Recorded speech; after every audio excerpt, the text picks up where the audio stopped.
so cute to watch because Tom's not much of a baby guy. So at first it was kind of standoffish, and then when Rory, his personality started to develop and stuff, he just melted like a little puddle.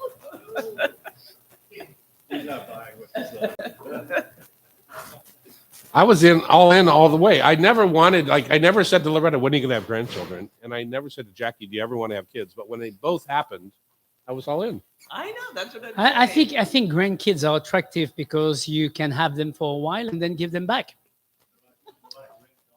Eggs. Yeah. Yeah, Herx doesn't do good on a leash, though. That's the problem. He just runs. Luckily, I'm still fast enough to keep up with him. Uh-huh. I am. What kind of a dog is it? Hercules. It's a purebred. He's Greek. He comes from the Greek god family of dogs. Uh-huh. Yes. So when I go into a coughing fit, Chef, I'm going to go this way so I don't get you and your fancy equipment over there all mucked up. Sure.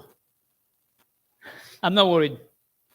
I am. If I'm not the one on if I'm oxygen, meant to you have are. a cold, I think I would have already had one. My doctors always tell me, stay away from everybody. And I'm like, sure. So I go where there is tons of people so I can You prove do. them wrong. That is not something in your DNA. No. Chef Terry would, when he had people in his restaurant, he would go out and visit everyone. I'm in the kitchen. It's like, I'm shy that way.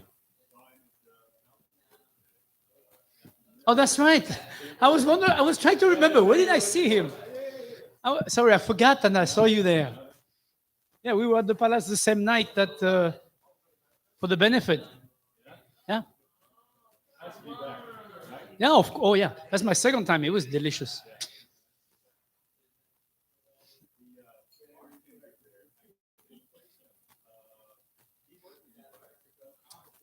No.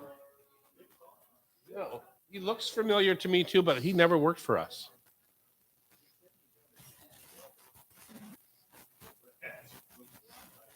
Well, if you don't know the first one, you won't know the second one either. It might have. Before COVID, we had almost 1,000 coworkers, and so I just didn't know everybody anymore. So, but he's like an Adonis. He's like super handsome, tall. Like, screw you, buddy. You're skinny. Yeah. Yeah.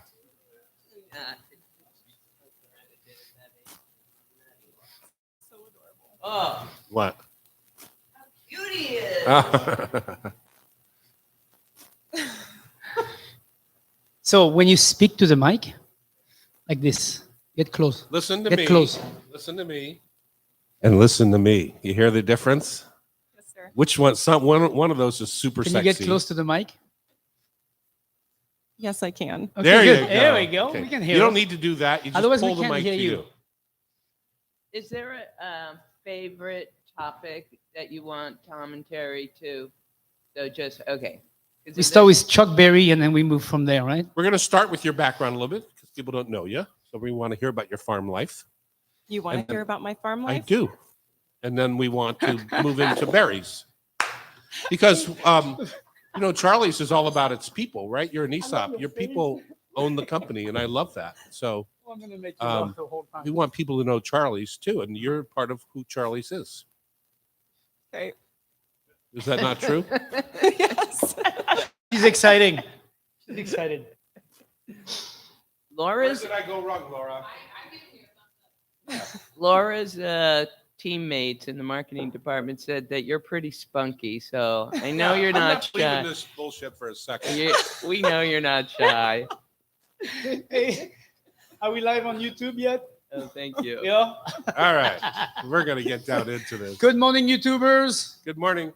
Now you're live on television too, not just Awesome. radio. It's okay. We only have 100 million viewers, so don't panic.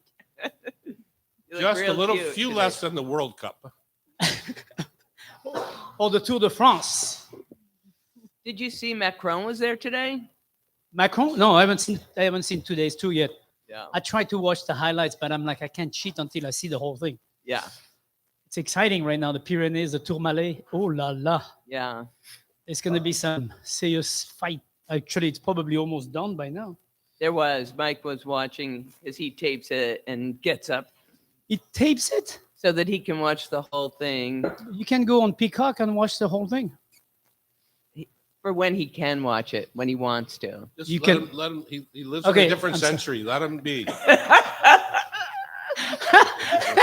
You video cassette? It's on video. Oh, Video It's cassette. an very 8-track. I wouldn't even know how to do this anymore. Wow, that's cool. I have some. I don't even know what to do with them. Okay. All right. Hey, Sean Dettori, when you're listening to this, I have a bit of a cold, so when I have to duck out, you'll know why I'm missing. So, So and I hope you're well. Hope you're having a good summer.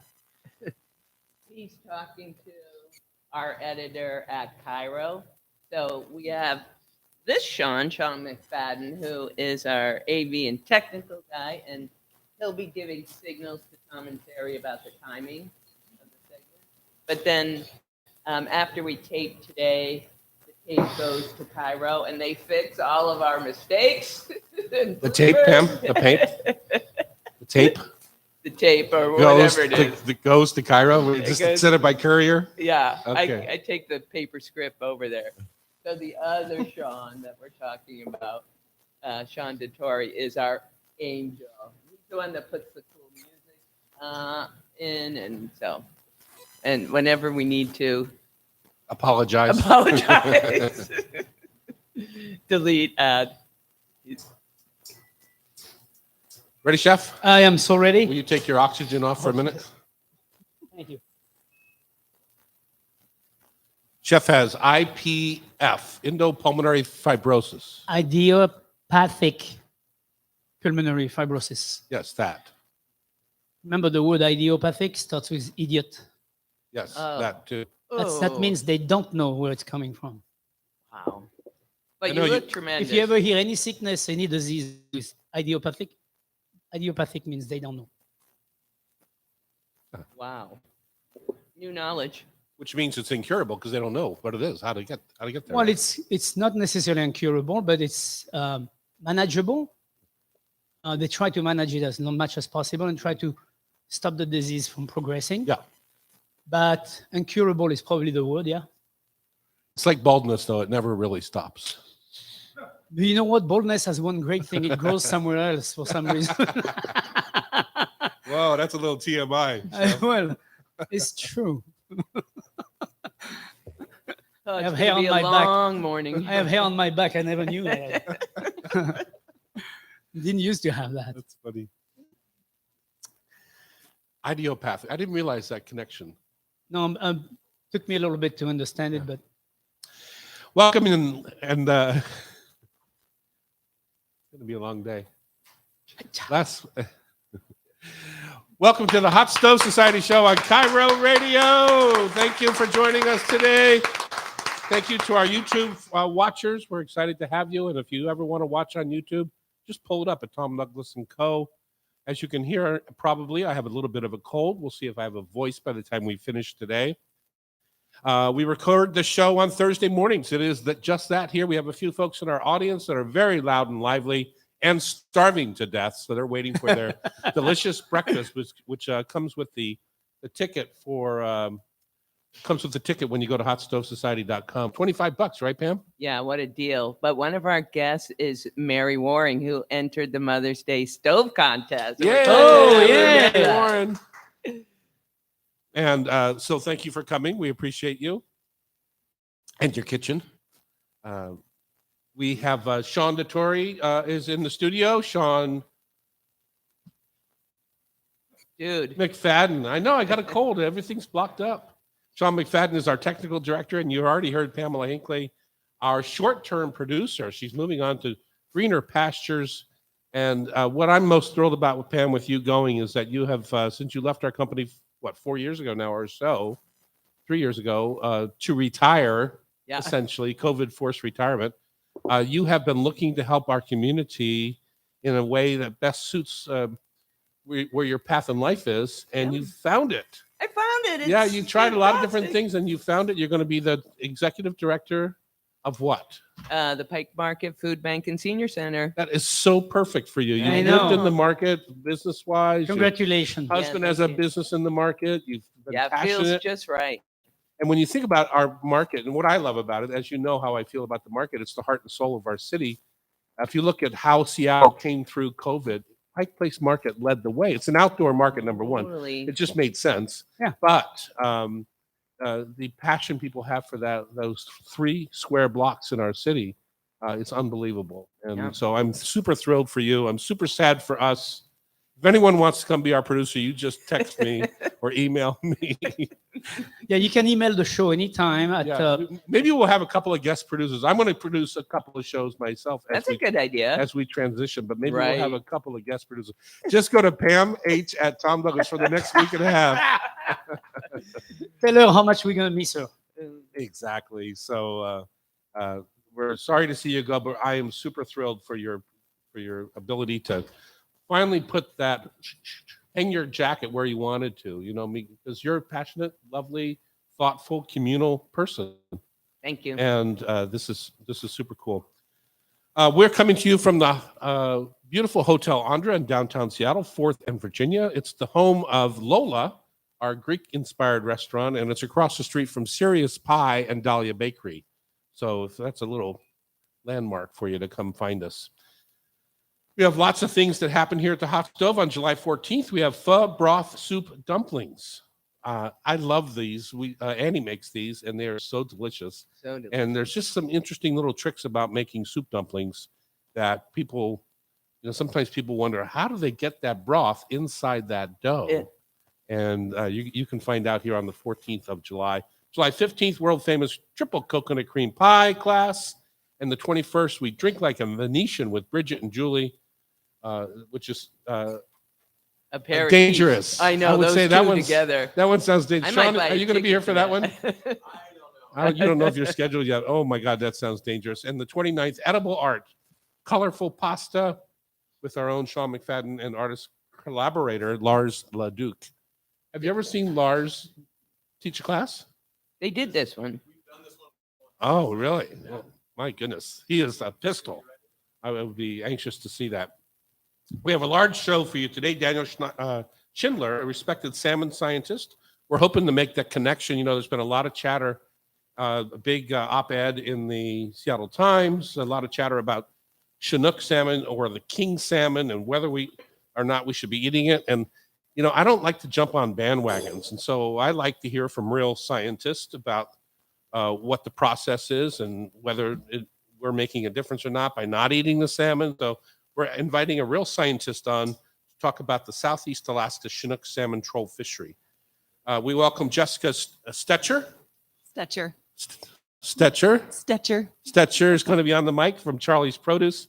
And today we're going to talk berries, a little bit about her farm life. You know, people don't always end up in the profession that they also have a passion for privately. You know, you just sometimes you go do your job and you come back, but she lives the farm I life. was once working on masonry, so yes, you're right.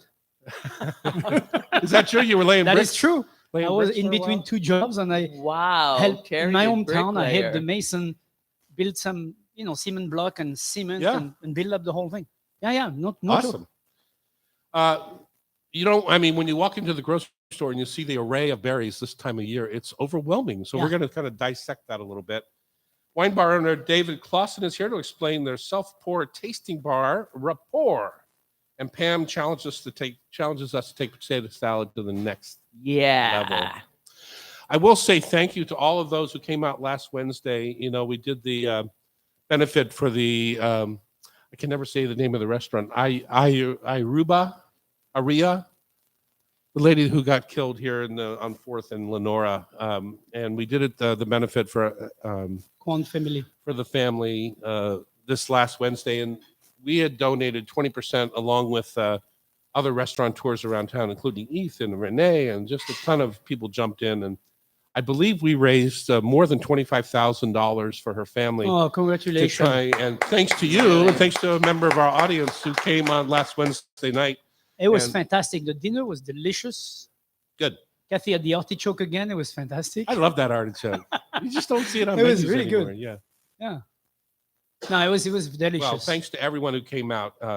I know personally our restaurants did a little over almost $12,000 in raising cash for the family, and we thanks everyone.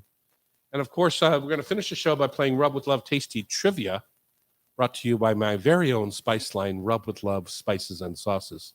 Chef, what is your taste of the week? Oh, my taste of the week. A wonderful cherry clafouti, vanilla cherry clafouti. So, That's so funny because that was my taste, except mine was a Dutch baby. No, Same but idea. Same idea. Yeah. Mine was better though. Because I'll tell Jackie you my said so. wife made it.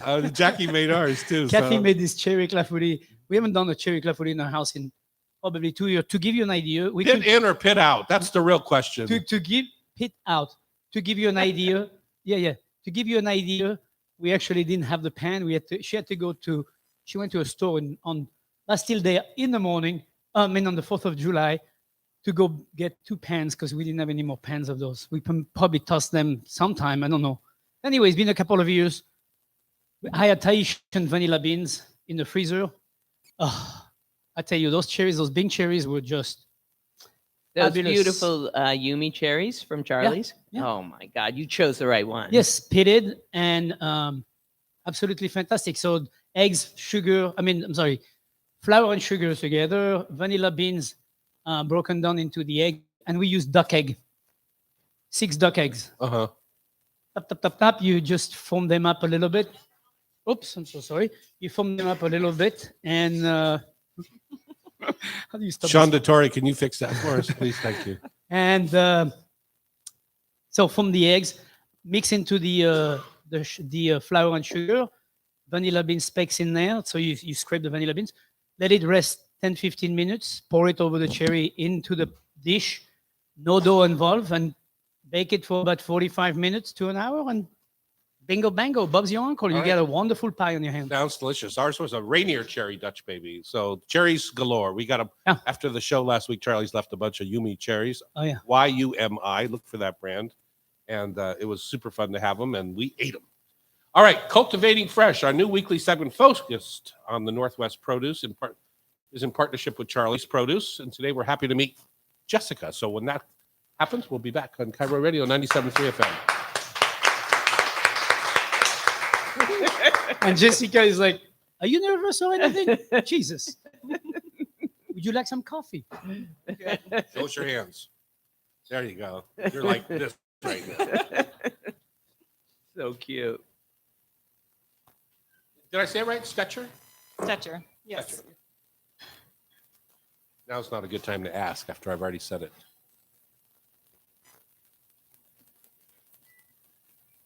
I'm excited about the gooseberries. Well, let's, in our first segment, let's cover gooseberries. She's got one segment, Oh, so you got to get it all in. all right.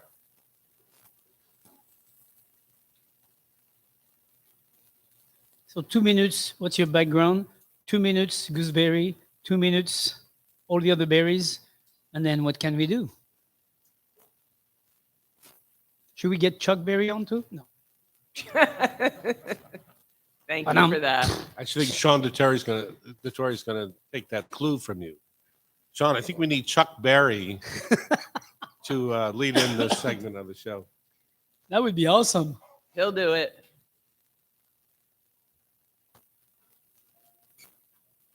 All right. Sam Spooner from Spooner Farms wanted me to let you guys know that he listens to you guys every Sunday when he's on his tractor. Oh, really? Oh. That's nice. Well, Sam, keep on trucking. That's cool. I think that should be part of the segment. By the way, that's a farmer's holiday. Sunday, you drive the tractor. That gives you an idea what they do for breaks. Boy, I just feel like a cesspool. I'm glad I'm so far away from you guys. Yeah, no kidding. And we're happy too. Now he's getting me worried. Like, COVID, 6 feet. yeah. We're at least 8. Well, then in that case, poof, We're 10. in that case. Welcome back. It's the Hot Stove Society Show on Cairo Radio, and we're cultivating fresh. Our new weekly segment focused on Northwest produce is in partnership with Charlie's Produce. And today we are happy to meet Jessica Stetcher.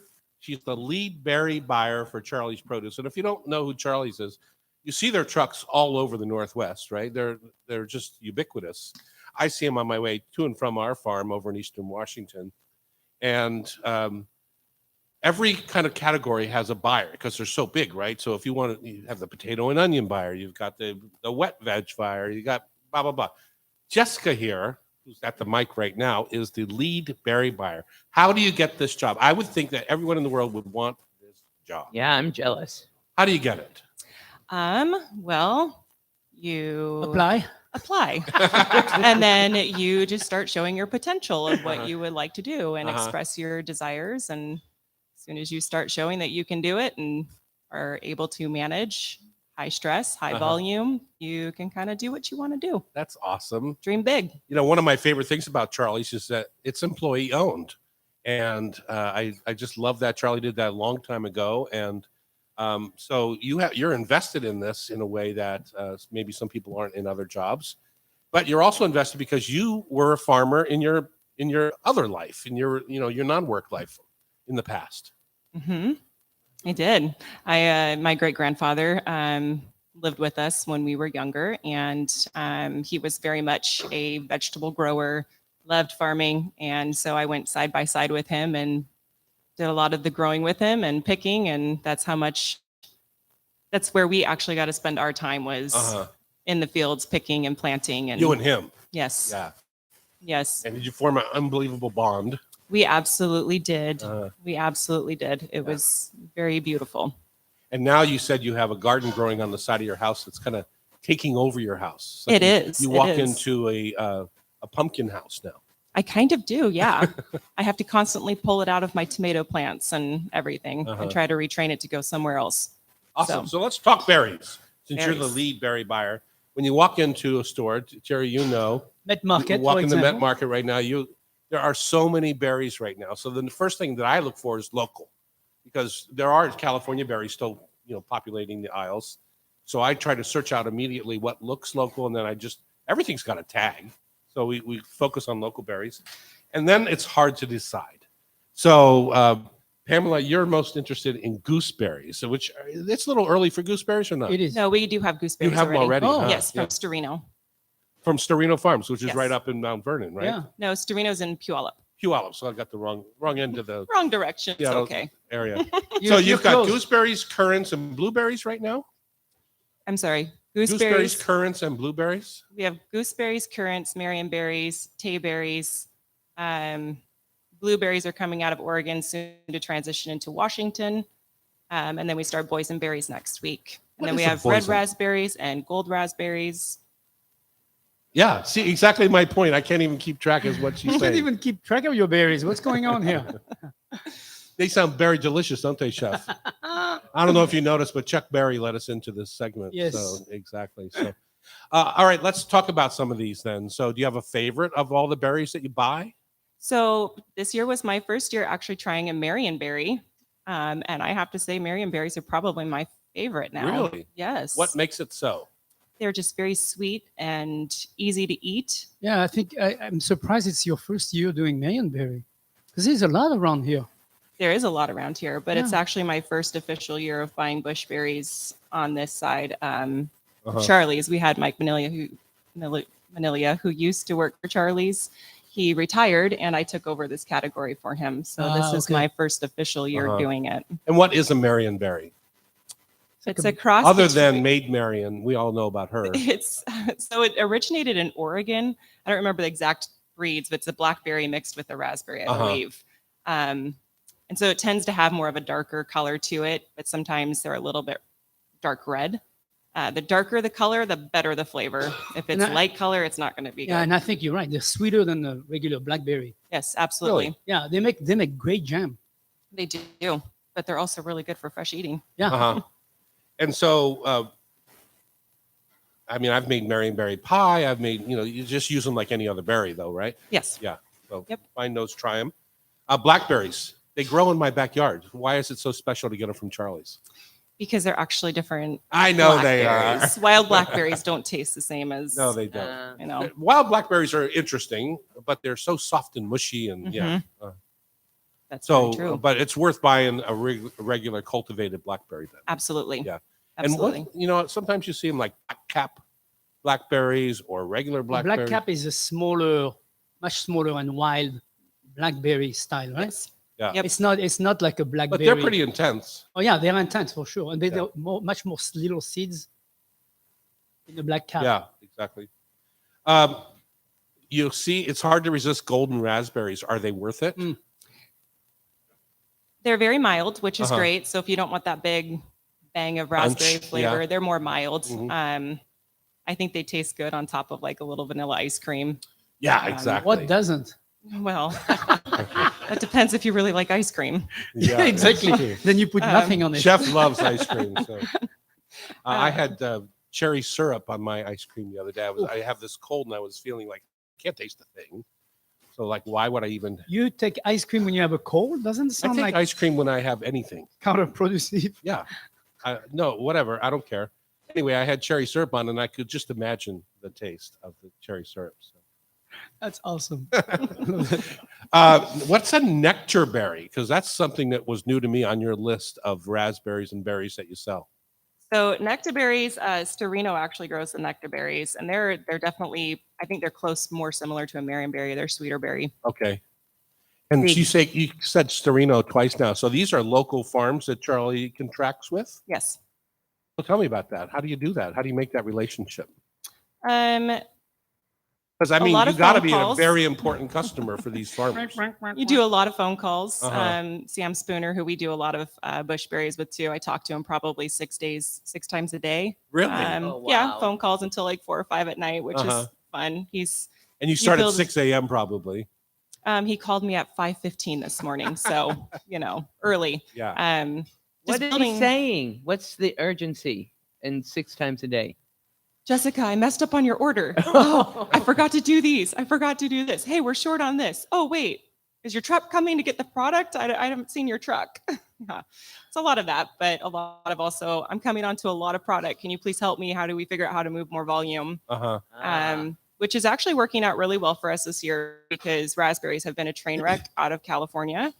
And they're coming onto huge production here locally, and they're able to pack them in a 12/6 ounce for us. So we're able to move the volume that they need help moving. Right. So it's been really awesome. So that's an interesting part of your relationship as a buyer is to not just go to the farmer and say, what do you have, but what do you need help with? Because that makes a huge difference, Chef, as you know, in the economy of the crop, right?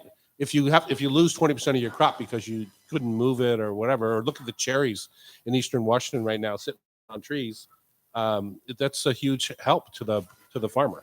Yes. And also, you're weather dependent no matter what. Mother Nature doesn't always work friendly. Definitely doesn't. Especially like in California, like you were saying, the whole Central California got inundated this winter, this spring. So they lost a lot of crops. So They did. Actually, our strawberry season was a lot less I this year noticed too, that, yeah. locally. It was that from the cool spring? well, and then it rained really hard in June for Uh-huh. like Yeah. a week solid, and that just basically finished it up. And then Wiped it in out. spring, Treehouse up north, she's in Mount Vernon. She had a basically the fields were flooded out, and she lost her strawberry crops because of that. And she does organic. Oh, Right. no. That's why these farmers often, probably not everyone, but they often have a variety of crops so that when they lose one, another one picks up some of the slack. Like May lost the strawberries, but her blueberries might be doing okay. I don't know what she grows. So I'm just saying. She does do blueberries. Yeah, and it's, she has it's just the best part of ones. it's just part of the deal. So tell us a few of the stores Charlie's is supplying that people can find this array of berries that you're buying. We are selling to Orcas Island, Met Market, Frank's Produce in the Market, Ken's Market in Greenwood, Burt's and Hilltop Red Apples, Watchamaya, Red Barn and Puyallup, and Vashon Thriftway. Those are quite a bit of places you can find them. Yeah. one thing I really like is those currants, the golden, the black, and the red. Oh, I love currants. It makes such a beautiful little garnish to a salad or to a piece of fish like halibut steamed. Use a currant to make a quick little mix together with some chopped shallots and little bit of olive oil and salt and pepper, and you put that on top of the fish. It's really delicious. Yum. And then garnish with a little bit of the whole currant, right? Yeah, they're all whole. But when you Oh, you don't make a little sauce and then also. no, just the current, like a little salad mixed together, and put that on top of the fish. And it's nice Don't you 'cause find that a little seedy? I like CD. Well, there you go. It's good for your rear. Digestion. Jessica Stetcher, thank you so much for joining us for this very delicious segment. Thank you. Come on, that was funny. And we look forward to seeing Charlie's next week here in the kitchen here at the Hot Stove. Can we eat wild salmon and still protect the orcas? Let's find out when we come back. On Cairo Radio, it's the Hot Stove Society Show 97.3 FM. Oh, good. Anybody have any questions for Jessica before we let her? So that wasn't so bad, was it? No. Yeah, Jessica, where are the berries you brought?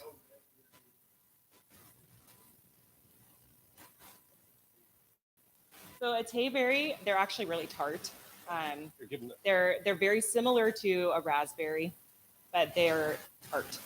They look. Yeah. It's 1/3, Yeah, 2/3, but and instead of definitely 2/3, really 1/3. tart though. So if you were to try like a raspberry, raspberries typically are sweet. You try a tayberry, you're going to get a really tart, like zing in your mouth, basically. Which is good in a pie because you can balance it with sugar, and it's hard to get that kind of tartness sometimes in a berry. So. Yeah, it's a great savory accompaniment. Yeah, like if you're doing a pork roast or whatever, you can make a nice little tayberry sauce. It's kind of like a sweet and sour tayberry. A little bit, you take a little bit of olive oil, sweat some shallots, add the tayberry, put a little bit of honey, so you have a sweet and sour kind of flavor. Put that on your pork. It's really good.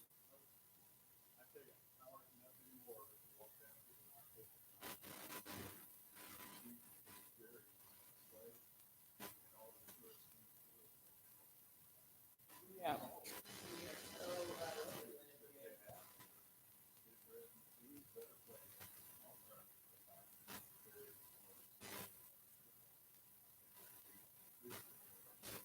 It is beautiful. I love it. I wrote about it in my book. You get to the market, you're a tourist, and you're not cooking, But I just go to Sur La Table, buy a little tablecloth, a memento tablecloth, put it in your hotel room on your bread, and just spread out all the different things that you can buy in the market: cheese, salami, and Smoked salmon. berries, and smoked salmon. Yeah. And Your goat a bottle cheese. of wine. Buy yourself a couple of. Well, your hotel room probably has glasses. But yeah, it's easy to be a tourist and still eat the fresh produce. Yeah.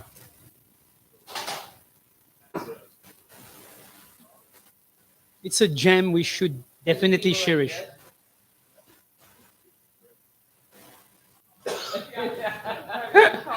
Okay, go back to How bed. old's your kid?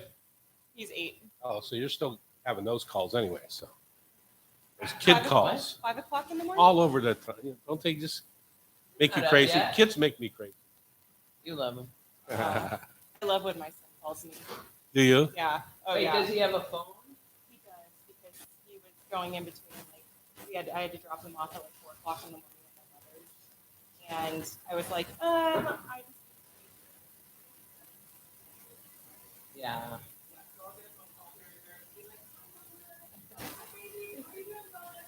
Uh, that's my God. worth it. It's gonna bring tears to my eyes. Thank you. Thank you, Jessica. Thank you, Jessica. Yay, berries.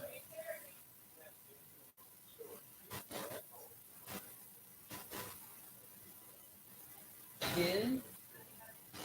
Bye. Bye. Bye, Laura. Have a fun day. Have a very nice day. Thanks. Yeah.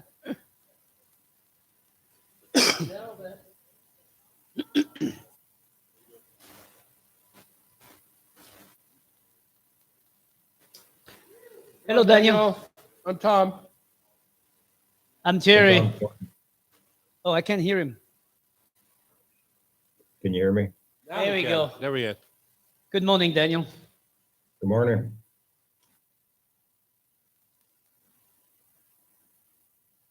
Hi, Daniel. This is Pamela. Thank you for joining us. We appreciate being able to learn more this morning about the plight of salmon. Yeah, happy to join on. All right, we're back in the Hot Stove Society kitchen here in downtown Seattle. Thanks for joining us. Please feel free anytime to, if you're watching us live on YouTube, you can put into chat a message to Sean McFadden. And then if you want to email us, you just go to PamelaH@TomDouglas.com. Our next guest is Daniel Schindler. He's from the University of Washington, Alaska Salmon Program. And, there's been a lot of chatter, Chef, about whether or not we should be eating wild king salmon. I know us as a company have decided to not eat anything south of Alaska, any wild Chinook salmon south of Alaska. But we have always felt that Alaska and the orca population up in Alaska is fine and it's able to get some king salmon from Alaska if we chose to. There was a big editorial in the Seattle Times a couple weeks ago now talking about that even it was by the Wild Fish Conservancy lawsuit against Southeast Alaska king salmon trawlers that put out the messaging that proclaiming eating salmon equals killing whales, which is creating a vast divide among salmon conservationists. And, I feel like while I believe that eating salmon is creating an economy around the fish, which is necessary in order to provide natives jobs in Alaska, but it has to be managed properly in order to continue this process, right? Most importantly for the survival of the salmon. Yeah, and managed correctly, and that by creating an economy around the fish, we are creating a more situation where we can keep it in a system, so to speak. So lots and lots of yelling and shouting about this whole editorial. I'm not one to kind of jump on a bandwagon, so we asked a professional to come on, a scientist, Daniel Schindler, from the University of Washington, and to tell us about, well, I guess basically, is that true? Is eating salmon killing whales? Which I don't personally think is that simple. Well, it's not that simple. There's no way it can be that simple. So let's jump in with Daniel. And good morning, Daniel. Thank you for joining our show. Good morning. Yeah, good morning, Tom, and thanks for the invitation. So you've, I'm sure, read this op-ed or editorial. I'm not sure which one it was. What should we be thinking as people here in Seattle and in the world, humanity, about eating salmon, specifically Chinook, and how should we be approaching this conversation? Yeah, it's a good question, and there's probably no simple answer to it because it has a lot of complexities to it. I mean, I think the first message is one that you've promoted and you continue to promote, which is we should be asking, where does our food come from? And is it coming from sources that are sustainable and healthy and economical? In the case of salmon on the West Coast, they've always been a great choice for people who love to eat fish and who love to eat good food. In the case of the Chinook salmon killer whale narrative and all the surrounding issues associated with it, I think there's one piece of the story that's really critical for people to understand that's really been missing from this narrative. I'm in Bristol Bay, Alaska right now with somewhat limited communication, so I have not read the op-ed that you referred to, but I know the issues associated with that story. Anyhow, the narrative that I think needs to change a little bit is people need to realize that the number of resident killer whales in the Northeast Pacific has tripled since the 1970s. That the passage of the Marine Mammal Protection Act and similar protections in Canada have allowed these populations to literally explode. So what we hear in Seattle and Vancouver and San Francisco is really about the plight of the southern residents, which are fish-eating whales. And there's now, I think, around 80 or maybe a few less whales, and they are doing poorly. It's very clear. But when we expand that to the whole coast, from Northern California through Alaska, we need to realize there's over 1,000 resident killer whales, and they're probably on the order of 1,200, in fact. And in the mid 70s, there were only about 400 of them. That's So that's the dramatic. backdrop of what Yeah. we're talking about here. So those are definitely pluses number. I mean, Yeah, It's I mean, it's nice to hear that the population of orcas has come back and actually been very, very, very big. I mean, it's amazing. Daniel, is there a number we should be hoping for the population of orcas? I mean, just because there's 1,200 doesn't mean that that's plenty. What's the historic population number? We don't really know what the historic number of killer whales might have been. Again, I'm not a whale biologist per se, but Yeah. I know enough to tell you some general facts. We also need to consider that not all killer whales eat salmon. There's the transient killer whales, which are more mammal-eating whales that are a little farther offshore typically, but some of them are moving inshore. They're also doing well. The residents are the ones that we're concerned about that eat salmon. How many there quote unquote should be, we don't know. But what we do know is that the populations that are there now, that are present now, are growing at somewhere on the order of 2 or 3% per year, which says they're not near carrying capacity. They are, for an animal that's that large and that old, the populations are growing still in an exponential way. It's we're That's growing great. faster than the population of Japan or the USA. I can tell you that. So I have a question. What you said there is about 80 whales that are not healthy. the southern residents. Yeah, southern Yeah. resident. What do we know why they're not healthy? The question of why the southern residents are not doing well is up for debate. There are probably many reasons that contribute to it. It is clear that there are not as many Chinook salmon, which is their distinctly preferred prey. There's not as many Chinook salmon available to them as there used to be. There's been some recent evidence that genetically they're somewhat inbred, and that may be contributing to some of their poor birth rates recently. We also know there's contaminants and there's harassment from noisy boats and whatnot. So they're probably pigeonholed somewhat because they're suffering from a set of threats. So too Right. close to civilization is a very good. Too close to civilization would be a good argument to make.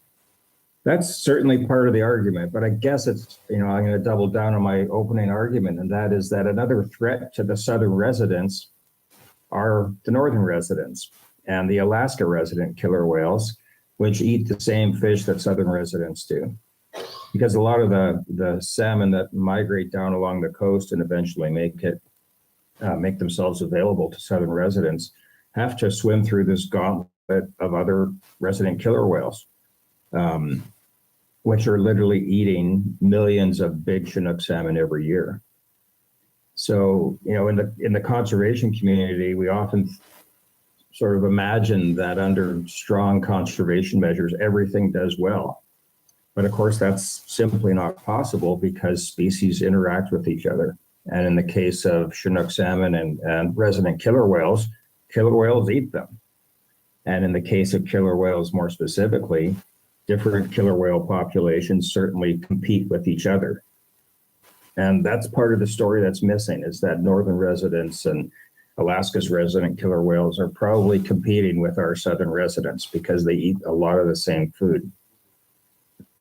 And where do the sea lions fit into this mix? You often hear this down in this part of the world about the sea lions, say at the Hiram locks, or where do they and the actual fish ladder and locks themselves come into play here? Yeah, the question of sea lions and harbor seals, those species as well have benefited in a very dramatic way from the federal protections we've allowed for them. And their numbers have also exploded, particularly California sea lions and harbor seals. And both of those species also eat salmon, including some Chinook salmon. But the difference between them and the killer whales is that the sea lions and the harbor seals are typically eating smaller fish. They're eating the Chinooks and coho and other species of salmon at smaller life stages. In the case of the killer whales, they are very selective for the biggest, largest, juiciest Chinook. So in an evolutionary sense and in a reproductive sense for the population, the resident killer whales actually have a much bigger impact than the other that also eat these fish. Interesting.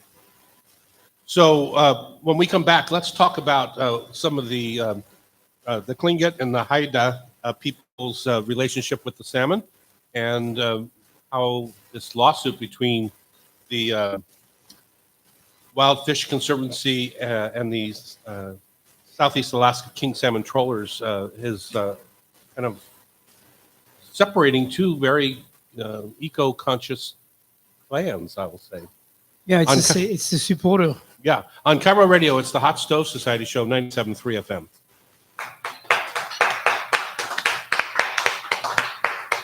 Sorry, Tom, was that a question or invitation? No, that was just the end of segment. We're going to come right back and start it again. Okay. And will you read this? I'm struggling. Yes.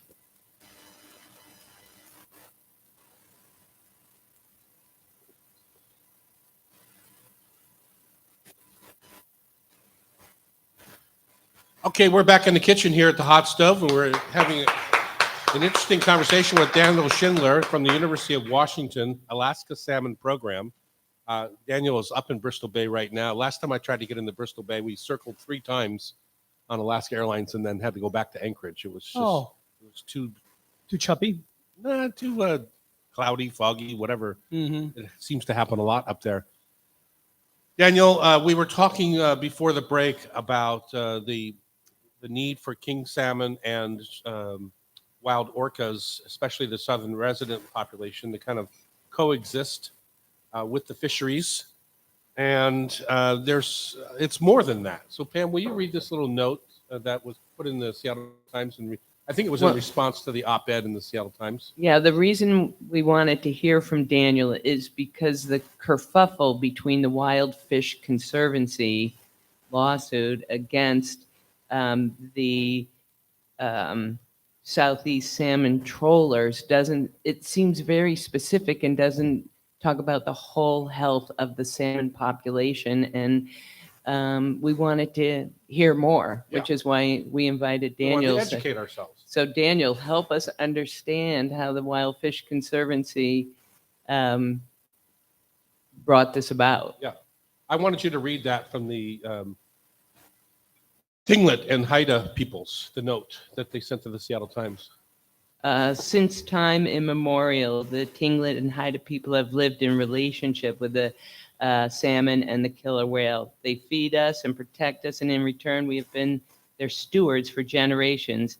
And yet we are in the crosshairs of the Wild Fish Conservancy lawsuit that attempts to address southern resident whale killer declines in the Pacific Northwest by shutting down the Southeast Alaska Chinook salmon troll fishery. This misguided lawsuit is a direct assault on our culture, our traditional ways of life, and threatens our communities. Yikes, that is throwing down the gauntlet. I just think it's part of what doesn't get talked about sometimes. It's just a matter of whether you catch the fish or you don't catch the fish, and it's a bigger conversation. Daniel, you're in the middle of this, if I'm not mistaken. Well, I don't think I'm in the middle of it, but I certainly have expertise and have worked on some of the topics that bear relevance to it. Yeah. So can you tell us about some of that side of the question, I guess? Yeah, I guess there are several ways to think about the problem that are relevant to people who haven't been involved with the troll fishery. The simple-minded thing to do with salmon is to think that the fish that you see swimming up a river or the fish that is caught at a river mouth was part of the local ecosystem. And what we know for sure with particularly Chinook salmon, but really all the species of salmon, is they migrate very widely up and down the coast. And most of the Chinook that are the focus of today's conversation swim up the coast and put a lot of their growth on in the Gulf of Alaska. So the ocean is actually a pretty small place for these animals. And as mentioned in the note that was just read, is those fish have been harvested by both people and by other animals up and down the coast for as long as these species have been around. Another dimension of the question is that fisheries are often an easy villain because we see people catch fish and harvest fish, and it's an easy finger to point with. And the reality is, fishing communities are often among the most conservation conscious communities there are. People aren't in it to make a quick dollar. We know that because families have been doing this for generations, that people typically fish with the idea that they want to maintain the resource and maintain their livelihood and cultures for generations into the future. So it's grossly unfair to villainize a relatively small fishery because of a problem that is being expressed elsewhere.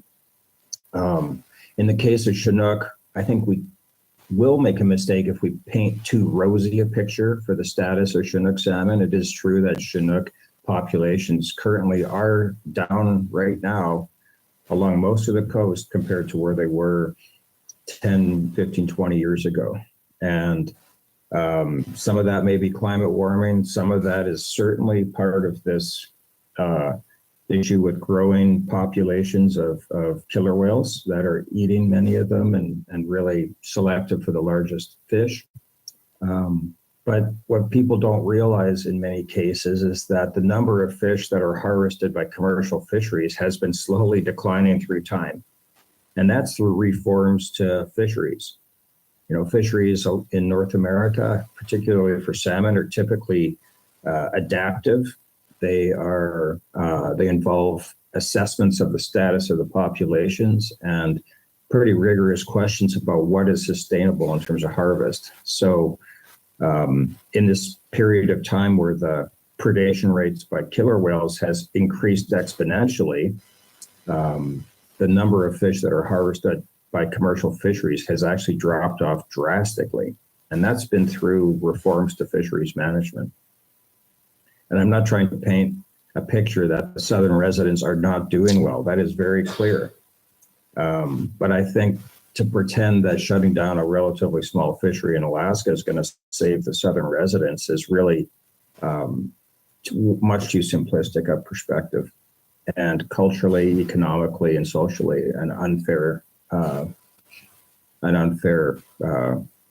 imposition on people from Southeast Alaska. And so what essentially you're saying is that the Wild Fish Conservancy lawsuit that kind of breaks it down to eating king salmon equals killing whales, you're saying it's just too simplistic to kind of live with. There has to be other conversation there. I mean, it is clear that if a fishery takes away the potential for that fish to make it into the mouth of a southern resident killer whale, but most fish that would not be caught by fisheries would probably be eaten by killer whales elsewhere along the fish's migratory route back to the Salish Sea, for instance. So pretend that a fish saved from a fishery feeds a killer whale somewhere else is we know that's a scientifically implausible assumption. Huh. So for context, the best estimates of the number of Chinook salmon eaten by resident killer whales along the coast is about 2.5 million large Chinook salmon a year. Out of a population, is there an estimate of the population? So if you add up all of the Chinook, the big Chinook, because killer whales don't really touch them until they get to 20, 25, even 30 pounds. Add up all those fish, it's about 2.5 million a year. The Southeast Troll fishery catches maybe 200,000 right now. Mm-hmm. So it's a tiny fraction of what the whales are eating along the coast. Interesting. Well, I'm sure the conversation is going to continue, Chef. Absolutely. I think But I think it's very important not to make this a black and white story of, like Daniel pointed out, to be a salmon versus fishery. You know, it's like you can't. We have to look further into this before we make the knife cut in half anything. So I think it's important. It's not black and white. It's definitely plenty of options to look at. Thank you, Daniel Schindler from the University of Washington, Alaska Salmon Program. Appreciate your expertise. And I'm sure we'll have some corresponding follow-up with this, whether it's with Daniel or another viewpoint when we come back. But science is the key. Yeah. And I believe in science. So we're going to go from there. Thank you, Daniel. Have a good time up there in Bristol Bay. I know it's beautiful this time of year. It's been awfully wet this year, but yeah, thanks for the invitation to participate today. All right. Up next, the Columbia Gorge is making, nope. Up next, we're going to welcome David Clausen, owner and wine curator of Rapport, new wine bar in town on Cairo Radio. It's the Hot Stove Society Show, 97.3 FM. Thank you, Daniel. Where's David? Come on in. Hello. You Come on his, in, take a look you heard around. his voice. You bet. Well, we're on the radio. We have faces made for radio. Good. Yep. And Sundays. Hello.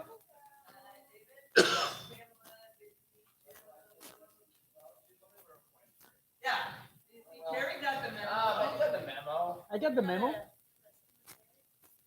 Mai Tai. I heard Mai Tai all around. So go on this side, right here, in that chair. Good morning. Here you go. Need a minute to set up.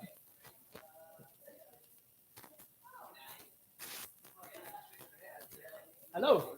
How was your breakfast? Good. Tom has a cold, so he's probably going to say hi from far away. I'll say hi. Here you go.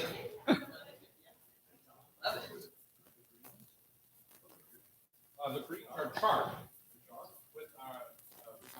I love these guys. Wild chili. Wow. I think it's colored. Color today. Usually it's char.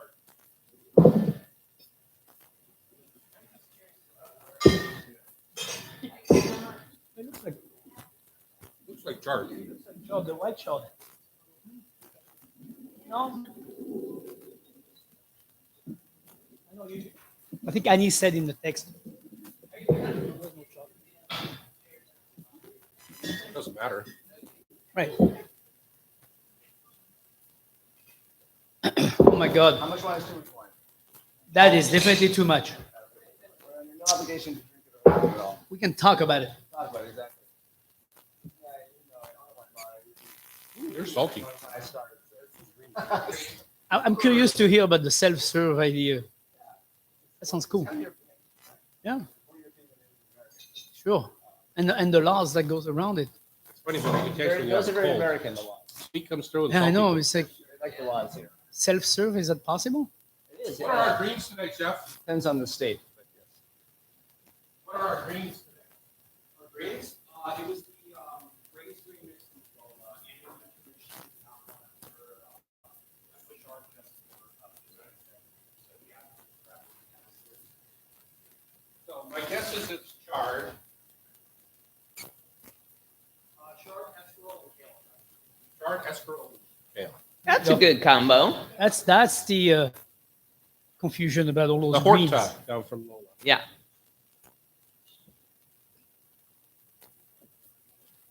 Okay. All right. So for David, I thought we would do. Are you going forward with the Columbia Gorge event? We are, yes. Oh, cool. But your place is so interesting. And, so the whole concept first. in Okay. the First segment. Okay. Sam, you're the wine guru.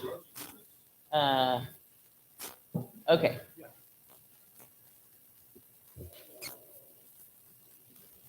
We will jump in where appropriate.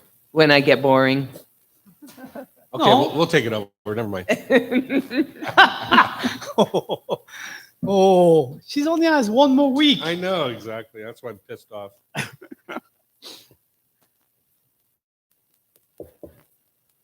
I thought for sure she would take us on with her new job. I know. Sure, there's no room Apparently, for she us? doesn't like us that much. Can I have a guest segment? Apparently, she doesn't like us that much, Chef. I guess not.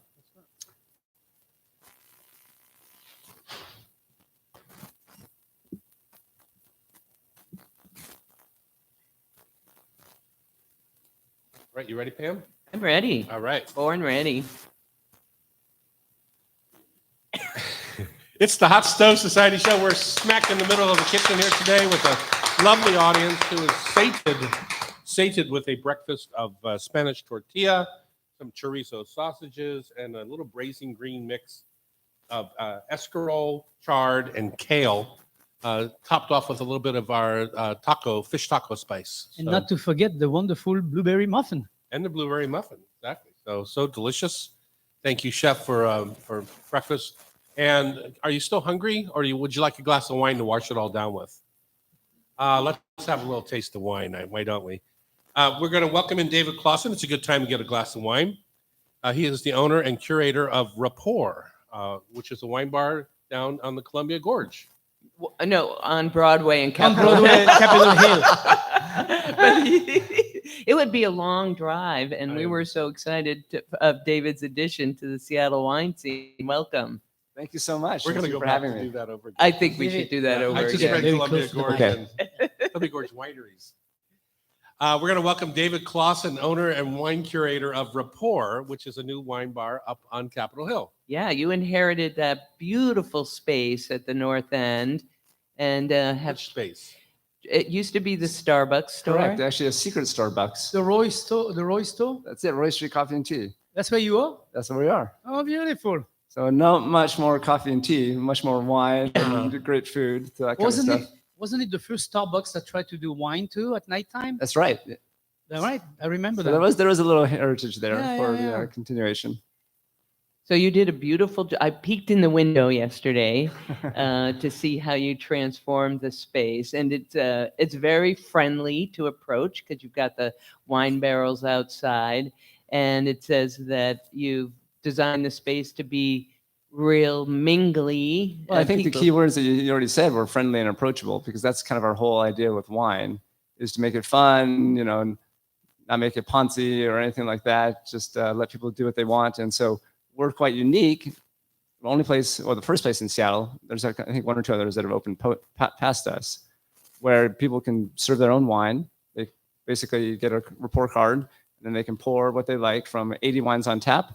So a huge variety, wines from all around the world. 80 wine on 80 tap. This wines is on tap. amazing. We actually wanted to do 100, but we fell slightly short.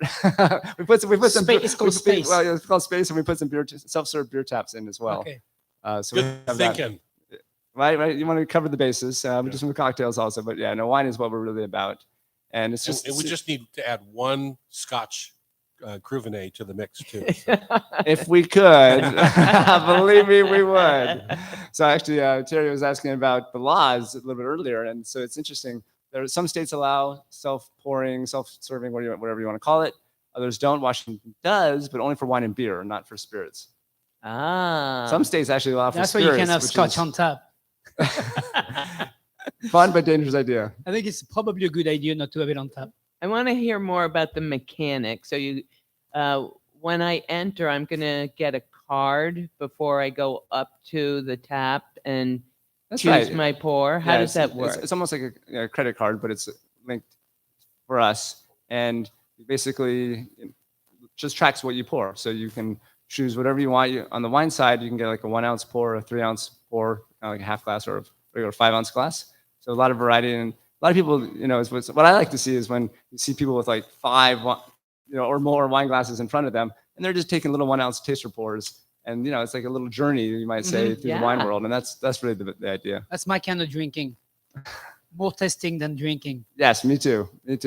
Or do you have? How do people choose with such a large selection, do you curate any of the journeys for them? Yeah, it's a good question. So actually recently we started doing some things called like wine trails, where it's like, hey, you like say Sauvignon Blanc? Well, start here, try this one, and then there's 3 or 4 other suggestions, maybe some more Sauvignon Blancs, but maybe some things that are a little bit left of field or whatnot. We cover everything from really classic wines to kind of the more esoteric. So it's a big variety, and yeah, you can kind of get lost. We have tasting notes for all the wines, of course, on both on paper and then online too. So that's kind of fun. And then finally, we even did recently a little wine quiz where it's like for people who really don't know much, it's like, okay, well, give us your favorite cocktail. And then maybe we'll go take a different way from that. Or tell us your favorite cuisine. Oh, you like Thai food. Okay, so maybe you want something that's like a little bit spicier, a little bit, zippier kind of style of wine. So that's kind of a little avenue you can take. So we try to make it, again, like just make it fun, make it approachable, engaging. That's what we're about. And how did you come to the wine industry? Good question. So I am a local boy. I grew up in Seattle, but I moved away for 25 years. Spent a lot of that time actually in London. And You picked up an accent. I don't think anyone would ever accuse me of that. No, yeah, it was kind of sad that I didn't. But anyhow, in London, I had an old job involved lots of ties and that kind of nature, but I was always into wine. So I started kind of working part-time for a little importer or distributor in London. And that kind of grew and grew. And then the real job kind of went down. And so then I finally made the transition. And having spent actually a little bit of time living in Paris, I kind of fell in love with all these really cute little wine bars, bar de vins. And I was like, oh, okay, that's what I want to do. So I ended up opening a little wine bar in London, still there, called The Remedy. Great little spot if you ever find yourself in Fitzrovia. And then around that time, I had a good friend from school in London who opened up a wine shop. And his whole idea was that you could try any wine before you bought it. And to do that, he had these, Cuvinet or, aromatic type dispensers. It was interesting because it was a wine shop. And so he only had little taster pours. And it took some time for, I think, all the wheels to turn and the light bulbs to go off. But he ultimately realized that it would make a really cool, much cooler wine bar concept than it would make a wine shop concept. Even though, he, like us, we also do retail. So, you can come in and try some wines and be like, oh, that's great. I want to buy those bottles to go. And that works really cool. But, it's really the wine bar side that for him kind of took off in London. And when I decided to come back to Seattle with my family, I could see that no one was doing that concept here. And it's a super cool idea. And I love the traditional kind of more cutesy Parisian wine bar, but I also love this idea. And it's just so engaging for people. I think the freedom is very engaging. Totally. Yeah, absolutely. I think that's very cool to walk into a place where there's 80 wines available, but you don't know. So you're like, how do I start this? And also 80 wines that are going to be in good condition. So I think I've been to, there are places that have a lot of wine open, to be fair, but sometimes they're just open sitting on the bar in the fridge, open, right? Yeah. So these systems are actually originally designed as preservation devices that they use argon gas, which is the most inert gas on Earth. It kind of keeps the wine in good condition. And also that's what creates the kind of the taps vacuum system. And so that when you're getting a glass pour, and to be honest, as I said, we have a huge range, including wines that have gone up to $100 a glass. So if you're going to pay that kind of money, you're going to want something to be fresh. Granted, that was a very old, like 1981 Margaux, so it was not a bad wine. That's also kind of what turned people off the wine bars in the very beginning of wine bars, is that they came off as snooty, whereas yours is coming off as good for anybody. Because, instead of starting from the top, you start from the bottom, which is a good idea. We have to take a quick break, though. Columbia Gorge Wineries are going to be featured at your wine bar at Rapport. Absolutely. Coming up, and we'll talk about that in the next segment on Cairo Radio. It's the Hot Stove Society Show, 97.3 FM.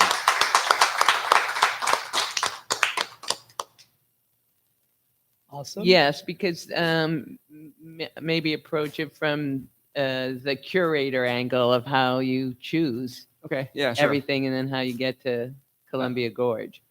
So we're not jumping in net now. Hold on Right? one second. All right, we're back here in the Hot Stove. David Clausen is our guest from Rapport, which is a wine bar, 80-tap self-pour wine bar on Capitol Hill in a comfortable mingling space. You say it's Roy and Broadway? Is that the... Correct. Right. So it's Across basically where north end of Broadway, where it does that Y. Yeah. We're in that little building there. All right. It's very simple. If you drive Broadway on Capitol Hill, going run north, into it. and you just keep driving straight. You're gonna run you right will into it. Go to the front door of that place. It opened in the fall Well, of through our patio 2020 first. and offers each wine in a 1, 3, or 5 ounce pour. They're all properly stored. They're wines from around the world, and 10 beers on a self-pour tap also. The menu is created by Mike Law, formerly of Sitka and Spruce, Bourbon and Bones, Wandering Goose. He only works in restaurants with 2 names. Very, very true.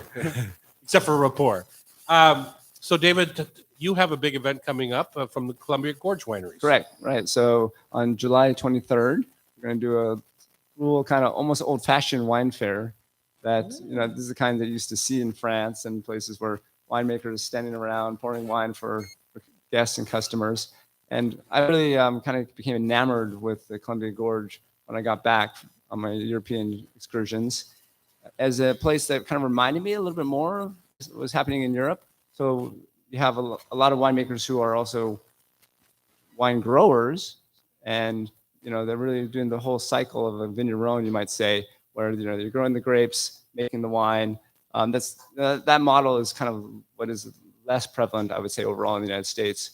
But in the Columbia Gorge, you're starting to see that more and more. That's just a kind of an exciting wine region for both Washington. It kind of covers the Washington and Oregon side, but it's maybe a bit more on Washington. And we have some really cool wines, which I brought with us. And so we're going to have, again, like those winemakers on the 23rd of July, just standing around, pouring their wines, chatting with customers. Should be a blast. I can't wait. What did you bring for us to try from the Gorge today? Too many things. Pick Well, one. Sancerre is not from the gorge. That's true. That's true. That was more for the summer segment. Right. But one of my favorite producers that I met when I was down there recently, about a month ago, visiting different producers, and one that really kind of connected to me was this one called Analemma. So that's run by a brilliant winemaker named Steven, and he, kind of one of these interesting wine journeys of like a lot of people, where he was actually a bicycle tour guide in Italy, kind of got into wine there, then didn't know what he wanted to quite do, got back, decided to go to some wine school, did that. Then, fortunately, he met some really great people, including Christopher Baron of Cayuse, went to work there for 5 years, got really amazing, skills and training, and then started his own project in the Columbia Gorge. And his wines are just, super pristine, super interesting, unusual varietals, just doing really fun stuff. So I have a couple wines from him, but one that might be a good quote breakfast wine is this one from, which has been kind of inspired by the wines of Southwest France. I love the name breakfast wine.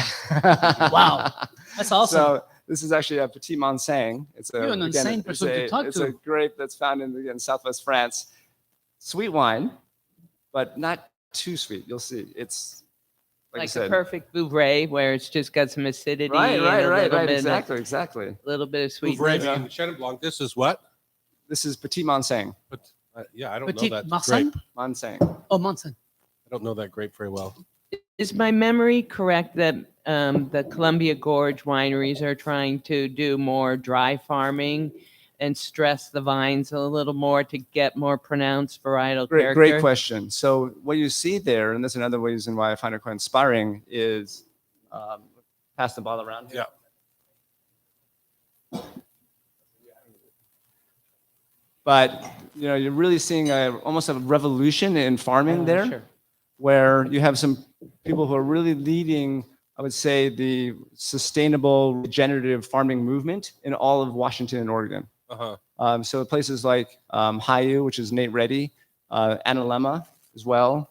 I have another one here from a great couple called Loop de Loop, and some others, Savage Grace, if you know them. So all of them are working, not just organically, but really in a even more sustainable way of trying to regenerate these vineyard lands. And that's really inspiring, and it's again, it's something a little bit different than you're seeing elsewhere, and it reflects in the wines too. Mm-hmm. So not only do you have this great farming, and I think any real great winemaker will tell you that to make a great wine, you got to start with great grapes. Right. So that's where the farming comes in, and then working with, again, interesting different varietals. I love my Washington Syrah, or Cabernets, but here your unusual varietals like the Petit Manseng.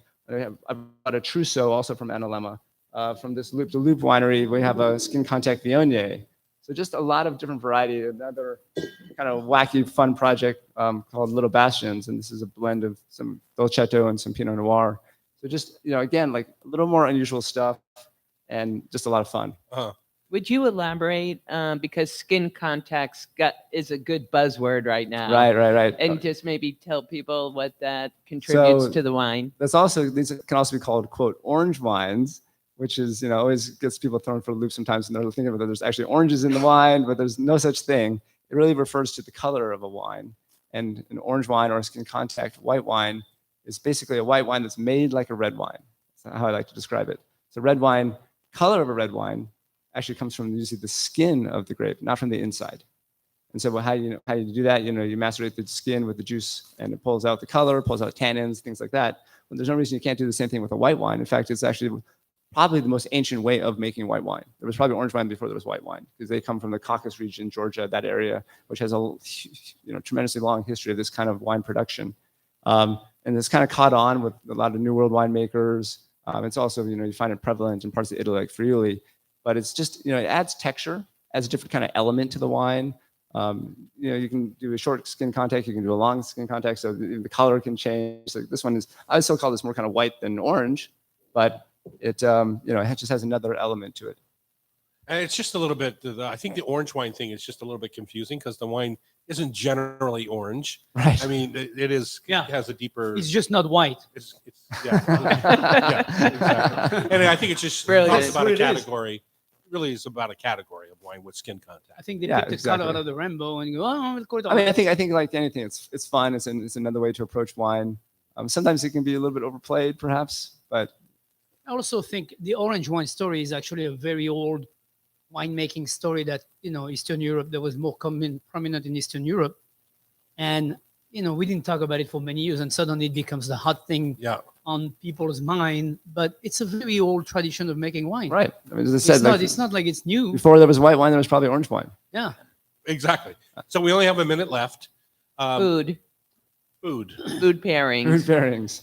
Well, we have lots of great food at Rapport, I have to say. Mike's cooking is amazing. So, we have, all the traditional wine kind of bar fare, charcuterie, cheeses and whatnot, a lot of small but delicious plates of food. So I guess it really depends on what you're drinking. What would you have with this wine? Is incredible.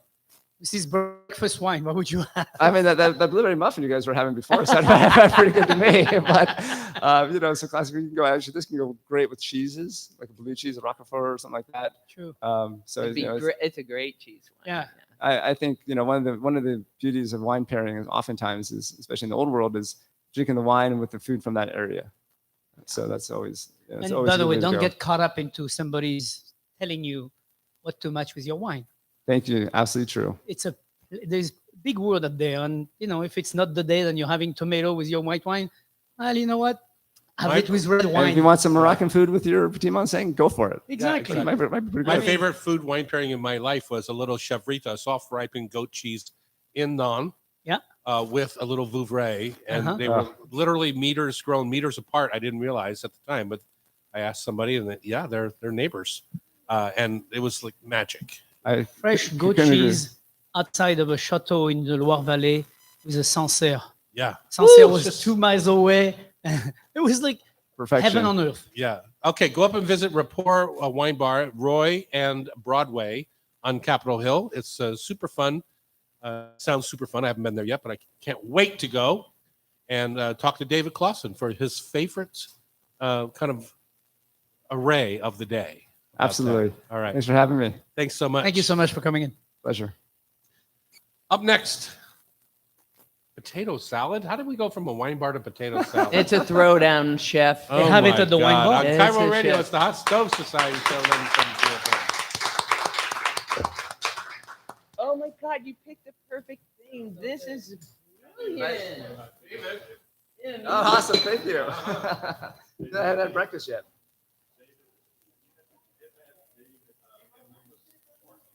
Yes. They weren't open yet. That was in the morning. Oh, okay.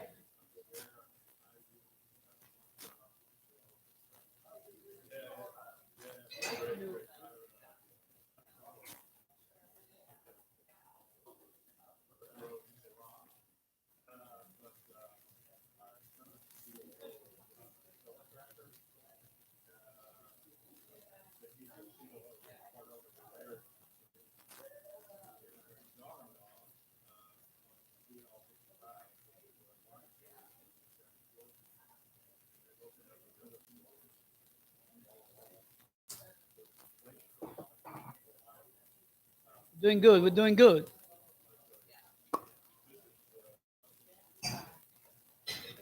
How you doing, Tom? Is it getting worse? I don't know. I think I'm in the middle of it. Yeah. I have that hour-long cough out in the morning, you know, and How many days has it been? this is my fourth. Oh, so you're definitely on the. I got it on Saturday. What day is today? Thursday, so 5th. So you're on the downstop. Getting rid of all that stuff. Yeah, you're not contagious anymore. Huh? You're not contagious anymore. Oh, yeah, I am. I think anytime you're snotting on people, you're contagious. I don't believe that nonsense. You're not How cool is my totem? It's very cool, especially when it's open like that. Very cool. I can't see myself at an auction and buying this. I'd be like, what am I buying? I bought it online. I sight unseen. I know. I do that a lot, though. How, I see something and I just buy how did it. they deliver that? Was it in pieces? Looks like it would be The in wings pieces. were off. Oh, yeah, for sure. No, it came just like that. Oh. It cost me $800 online to buy the 2 totems. It cost me about $900 to ship it from LA. Yeah, that figures. 20 years ago, I used to do road shows with the Rub. Right. You know, you do food shows here and there. And we did one in Philadelphia, and we sent 2 pallets of product. You know, you saw these were retail shows, Right. so you send everything you think you're going to sell, Right. plus all your demo stuff and blah blah blah. And it cost me at the time about $750 to ship my 2 pallets to Philadelphia.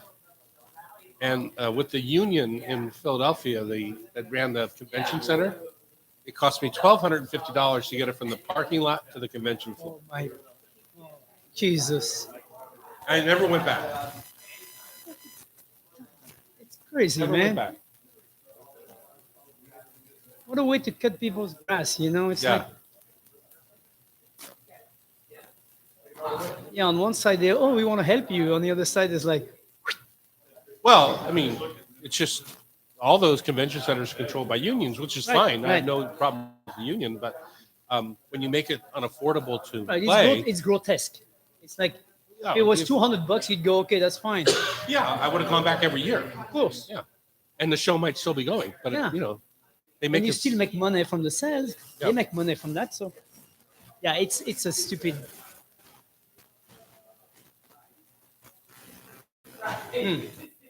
$1,200.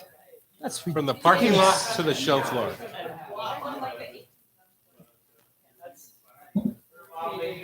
And the worst You part can't is, sell enough. and the worst part is, you cannot do it yourself. Yeah. No, you're not allowed to touch it. No. Like I said, I have no problem with the union. It's just that you have to put all that into account, whether you can afford to do the show Right. or not.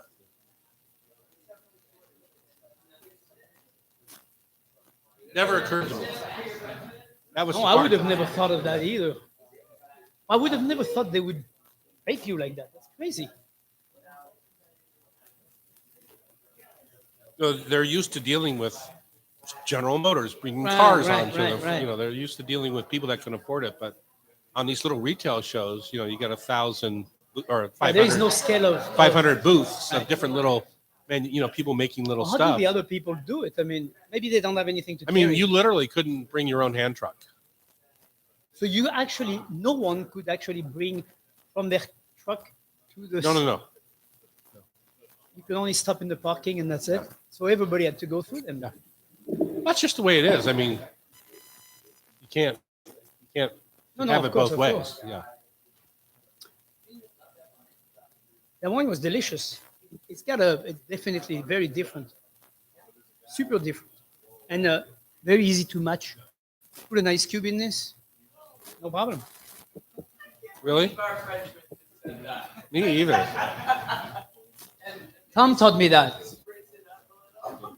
No, you put an ice cube in there, you cool it down very nicely. Yeah. Sitting on the porch, Plus, day. 5 Plus you o'clock don't in the drink as much. afternoon. I'm in. plus you don't drink as much. The ice melts and Oh, exactly. But it's very unctuous. It's very beautiful palate. goes good with the chorizo. As I much would- as I can taste of it. Yeah. How you doing? Awesome. You are. I know, right? You see me last week, you see me this week. Can't get rid Is of that a me. good answer? No, what's keeping me busy? Well, between the radio show, the what? airport, and my disease. I have pulmonary fibrosis. It's okay. That's why I have a machine for oxygen. Oh. Yeah. All right. Yep. Ready to go to potato salad, chef? Ready. Okay. I've already boiled my potatoes. We're back in the hot stove kitchen on Cairo Radio. Hey, Pamela, we were just Hey, at this Tom. delicious wine bar up on Capitol Hill called Rapport. Yes, And now we're going to your house for supper. you are. And it turns out all we're having is potato salad. we heard the theme was potato salad. It is. That is because there's an opportunity with potatoes as a vehicle to do about anything you want. Uh-huh. And I stumbled across a really energetic recipe that brings all of my favorite things together. So it's got anchovies. it's got anchovies, it's got red peppers, and it's got onions, and it's all done on the grill. Really? The potatoes, of course, you have to start with a little bit of a boil, and you're leaving them in their skin. And then, like the fabulous Lola ones, you do a little smush Uh-huh. and olive oil drench and on the grill. But the ingredients for this salad are recommend baby Yukons, salt, unseasoned rice vinegar, fish sauce with honey. There's the anchovies. Yep. Olive oil, of course, red Fresno chilies, red onion, garlic cloves, basil leaves, and sesame seed. And everything gets its own marinade and then a timing on the grill for it to get charred. So what attracts me to this is the texture. So wait, what goes And on? the What chop. goes on the grill? All the vegetables, the onions, the chi- chilies, chili. the Red pepper. potatoes. Potatoes. Yes. Okay. After Yeah. they're boiled. After you they're s- boiled. You smash them and then you put the little pancake on the grill. Exactly. Okay. And that's That'll why, pick up smoke fast Yeah. when you do that. Yes, absolutely. But I just think that it's a demonstration that you could use it as a base of an entire meal Yeah. So then you and just put a build little it from. sliced steak or a Yeah. grilled shrimp Yeah. on top, or in your case, tofu. or- Yeah. Yeah. No, Tofu or pork? In my case, it would be goat cheese. last Okay, let's night, give some credit where credit's due. Where did you get this recipe? this is Molly Baz. Who's She was at Bon Appetit. Now she has her own super good club, Okay. recipe club, and a great cookbook. But I just thought I would throw that out and see if you guys could come up with anything better for potato salad. well, I don't know that I would come up with anything better. That sounds awesome. I mean that sounds like a very nice, different potato salad. I would definitely try that for sure.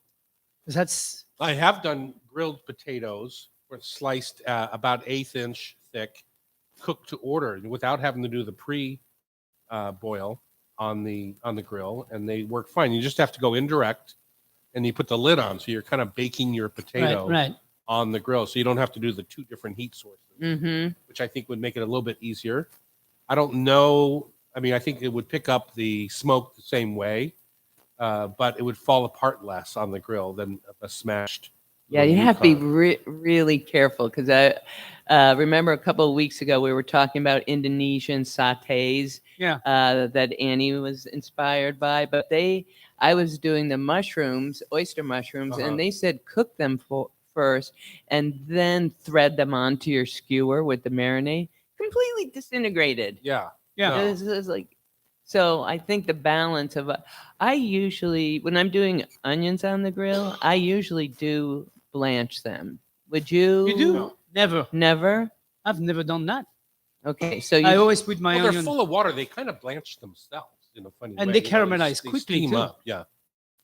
I mean, Mm. onions is one of those. To me, what I like to do with my onions is when they come off the grill, they're still pretty crunchy, and I put them in a Pyrex pan and cover them with plastic wrap. That keeps them cooking. So by the time you sit down for dinner, they're still It's the hot, same thing as but steaming they're them. softened Yeah. down, Mhm. and they're really palatable. You know what else? You know, you talked about the Fresno red peppers or the Fresno chilies. I think sometimes people, you know, they'll get a char on there and blacken the skin a bit. To me, don't take the blackened skin out. To me, it's Oh, I want delicious. this. And Yeah. it adds color, texture, and flavor. For And sure. so sometimes we over peel our charred vegetables. Yeah. Just like I Agreed. say on Excellent. eggplant, right? So Yeah. Eat the char. yeah, eat the char. So I'm all about the roasted red peppers because I do that often in my salads.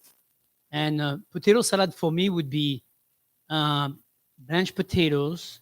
I've never grilled them before. That Mashed sounds like a great potatoes idea. you start with? No, just blanched, Oh, blanched potatoes. blanched Okay. potato. And then cut them in, sizable pieces that are palatable. I don't like when somebody makes a potato salad with potatoes that are this big or that Yep. are, Baseball bigger size. than your mouth. Yeah. I think it's That's not elegant. it's not attention to Well, how do you eat. every class of potato salad is made with russet potatoes. Like our moms all made them with russets. They didn't have the choice of the Yukons at the time. So. Mm-hmm. So smaller dice, not small like tiny, but smaller cubes. And to me, I like to do chopped shallots. Not surprising.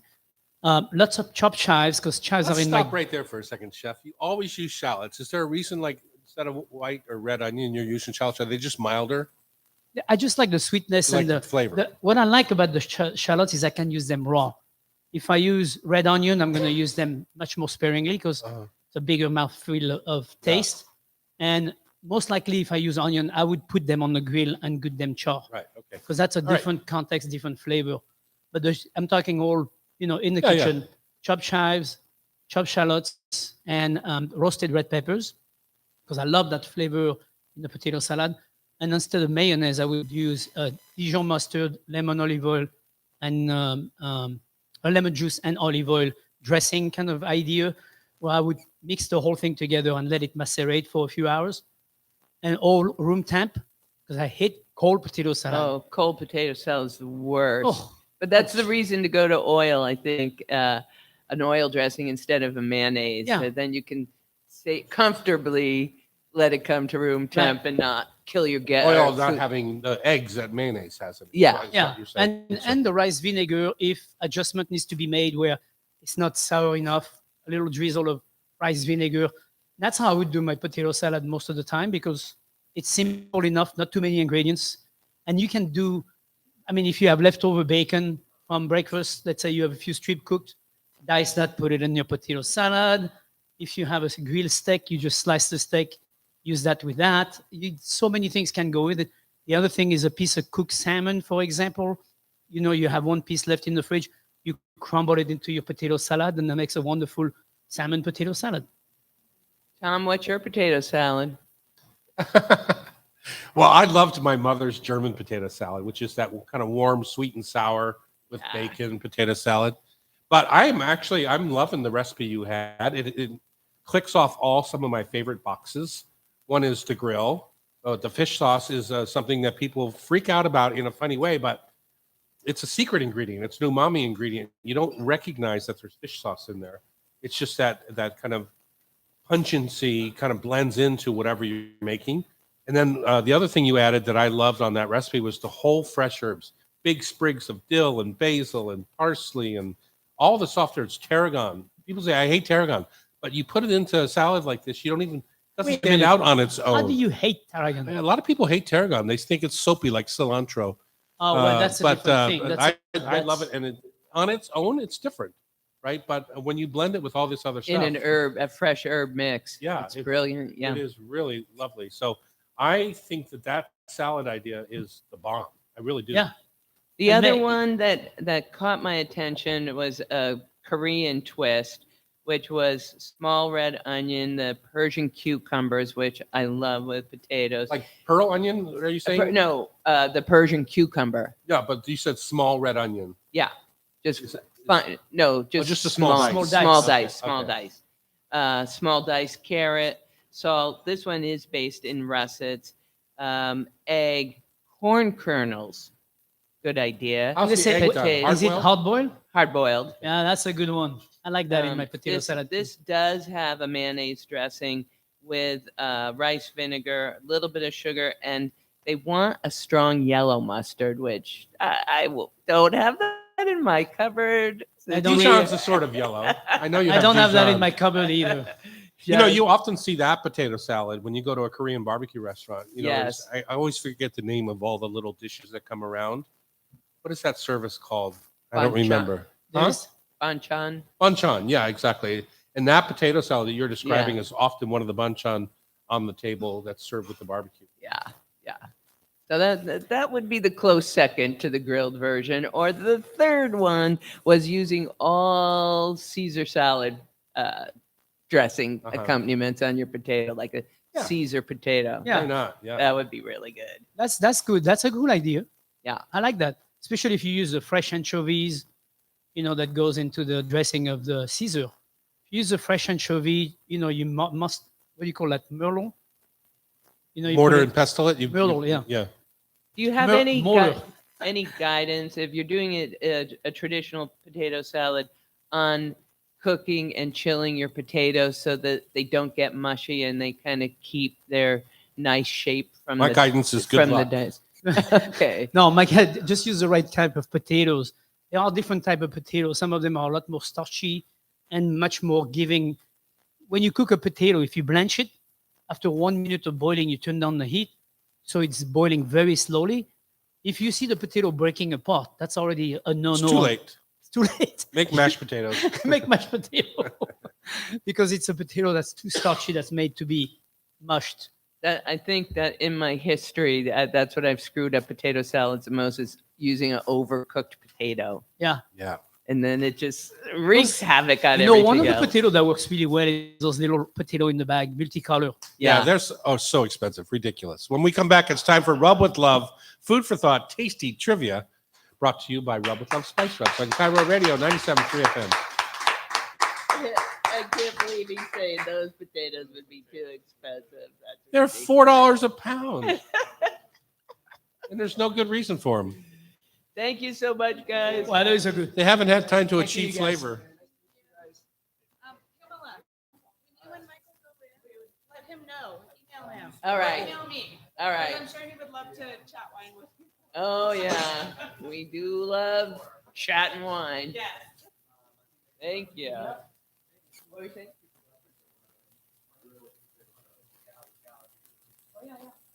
No, the gala is November. Oh, okay. Oh, yeah. Oh, c'est, comment ça s'appelle? My God. I didn't Did you give the wine at? Oh, you're the one who gave the wine. That's right. And they were trying to get you to do the gala for the Alliance Française in November. Are you still up for it? Absolutely. Oh, because they were like, oh, I don't think he's interested. I think that's the word that came back to me. I think that's the word that came back. Okay, so I'll make sure. I have to contact. Thierry at thechefinthehat.com. So she got my email. You can send me an email and then I'll forward it to Ottilia and we'll get the ball rolling. De rien. Oh, I do.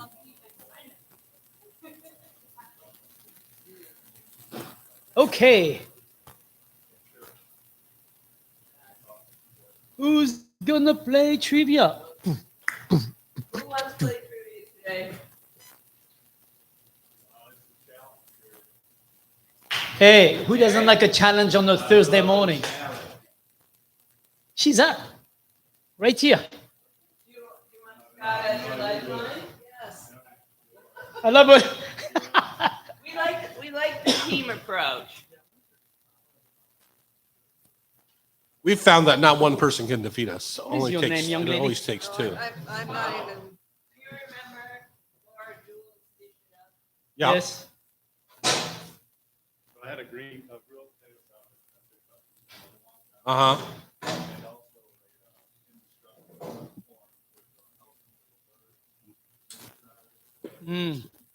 That sounds good. She had is- that, what is also your that name? Georgian restaurant, right? Mary. And what is your name, Yeah, young up man, on again? Queen Anne. Up on Queen Anne. That was funny.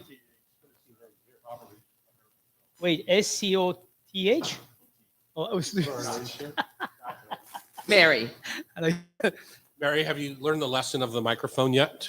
Well, I know you need to Oh, there you be go. near it. Yes. Same with you, Scott, if you're going to go on. Sitting back there doesn't help any when you're talking on the microphone. You. Oh, wait. What's going on over there? You gotta be close to the mic. Chef, how you feeling about all the energy happening in Paris right now? I feel bad. I feel bad because a lot of it is unnecessary. A lot of the violence. It's the same as everywhere else. You know, there's a lot of those hoodlums that just make a great advantage of the situation to go and break down those windows and steal everything. And that's not getting your voice heard when you're trying to do things like that. You know that because we've seen it over and over. That's not how. You can definitely get a serious impact by doing not quite a drastic of a. But there is also a showcase of how much changes are needed. Yeah. So this is not to be confused. It's not that it's unnecessary because of it's not there. There is definitely issues that needs to be resolved. And I think it's true in all the modern world. We have hidden issues that we keep looking away from, but they're there. Plenty of them. Many not so hidden. We need to take care of our bodies, everybody. Right, here we go. Let's party. It's time for the last segment of this weekend's Food for Thought Tasty Trivia Hot Stove Society radio show. Rub with Love Food for Thought Tasty Trivia is brought to you by our Dexterious. I love when you add new adjectives. A line of rubs and spices and sauces that will open your options for creating new flavor profiles. We have an exciting limited offer, All-Star Rub. No, that's coming up this week, All-Star Rub.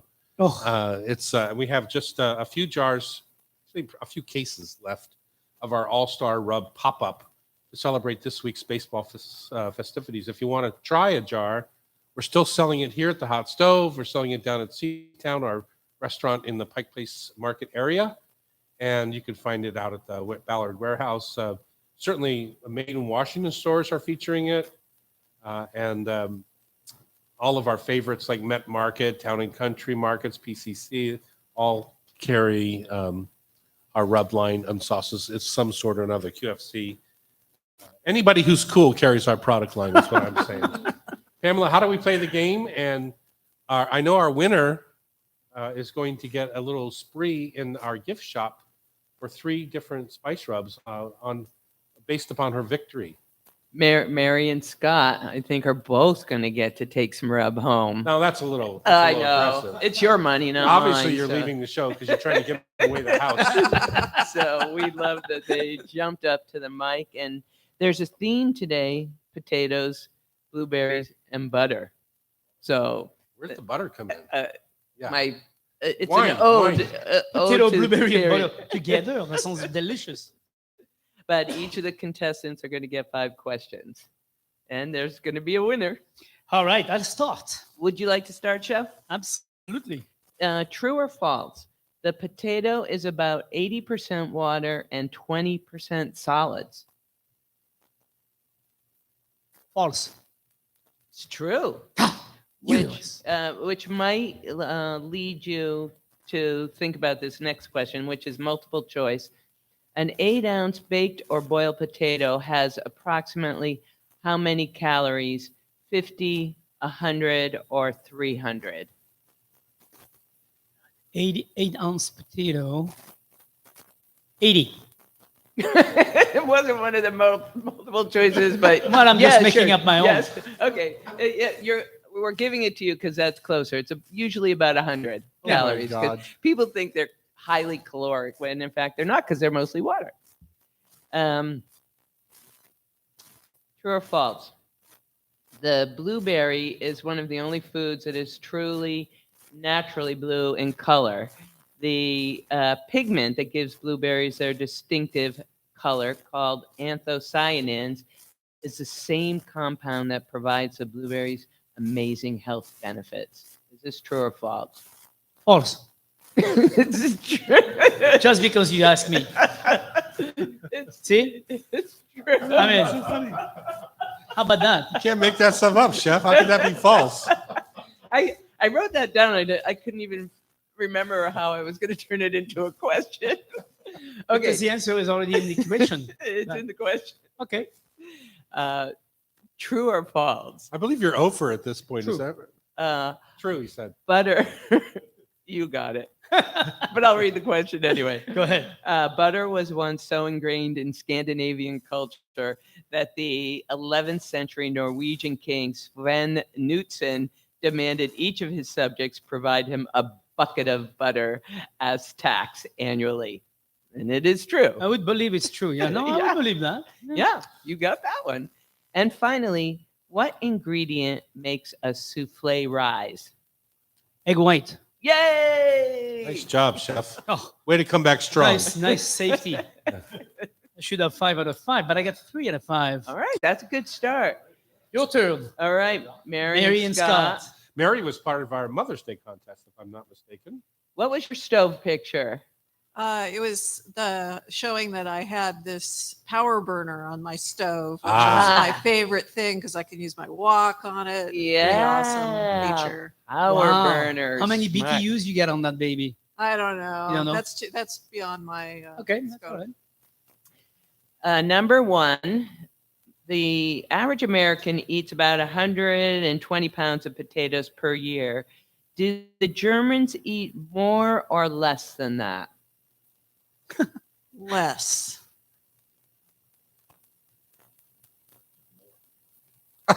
Well, I'd say more. there were only two options. So there's 2 options, and there's 2 people, and they both answered a different question. We got you covered. Yeah, no, exactly. All right, It's you have to talk to the mic. If you're going to talk, you So, have to talk right into the Mary, you mic. got to give the right answer. What is it? I'd say they eat more. Yeah, Germans eat about twice as much as we do Oh. of potatoes. They are potato lovers. 240 Haven't pounds. you ever heard of a German potato salad? Of Come on. course. I blame my initial hesitation on the breakfast wine. Yeah. There you go. Number 2, true or false? In 1974, an Englishman named Eric Jenkins grew 370 pounds of potatoes from one plant. True. True. It is exactly true. And moving on to blueberries. Blueberries, true or false? Blueberries were called star fruits by North American indigenous peoples because of the 5-pointed star shape that is formed at the blossom end of the berry. That sounds true. Yeah. Yeah, it is true. I would say That's yes. a pretty name for a blueberry. Yeah. I'll just say the robins were eating my blueberries this morning. I was know. out in my I meant backyard.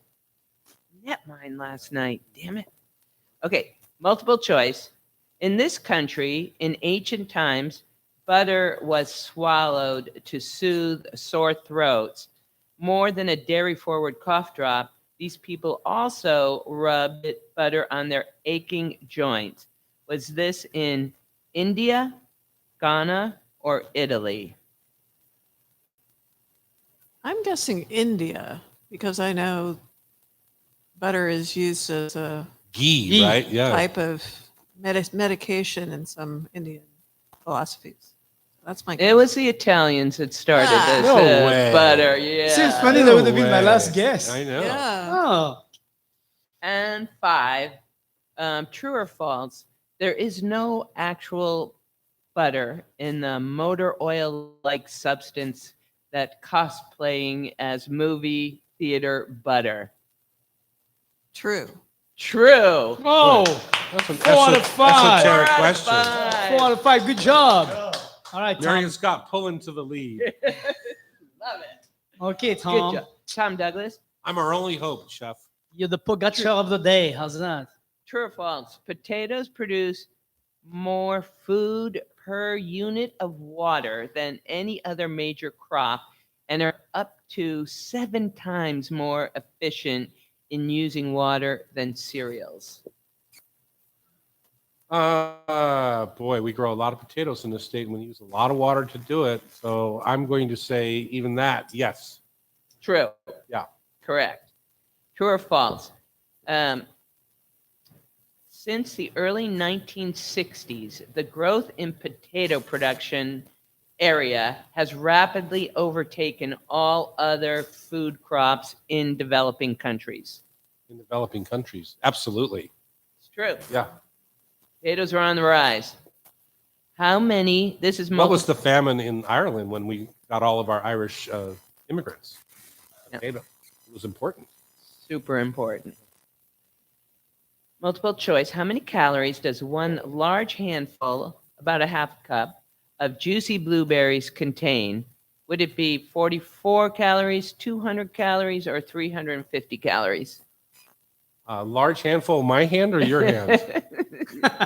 No, she said half a cup. Half a cup. I'll go with 44. Correct. But it has also 2 grams of dietary fiber and 10% of your daily recommended vitamin C content. So you better have some blueberries today. I'm going to Help fight with the your cold. robins for it. I definitely am going to go do it. This one's hard. But Terry will be able to help you. Back in the 15th century, the Catholic Church banned its followers from eating butter during the 40 days of Lent.